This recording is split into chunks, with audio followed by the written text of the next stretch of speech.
कर्णाली प्रदेशका 10वटा जिल्ला। यसलाई चाहिँ याद गर्ने एकदमै सजिलो सूत्र रहेको छ साथीहरू। यसको सूत्र रहेको छ रुसका जाडो हुसु मुजुदै है।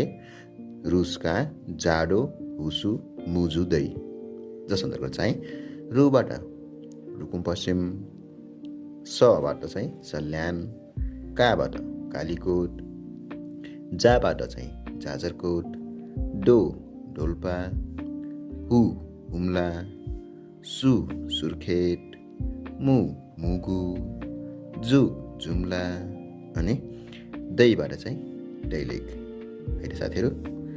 त्यसै गरी यसमध्ये चाहिँ क्षेत्रफलको आधारमा चाहिँ सबैभन्दा ठुलो जिल्ला रहेको छ डोल्पा है। डोल्पा जिल्ला चाहिँ 7,889 किलोमिटर स्क्वायर चाहिँ यसको क्षेत्रफल रहेको छ है। क्षेत्रफलको हिसाबले चाहिँ सबैभन्दा ठुलो जिल्ला डोल्पा हो भने सबैभन्दा सानो जिल्ला रुकुम पश्चिम, जसको चाहिँ क्षेत्रफल रहेको छ 1,13,4 किलोमिटर स्क्वायर चाहिँ रुकुम पश्चिमको चाहिँ क्षेत्रफल रहेको छ।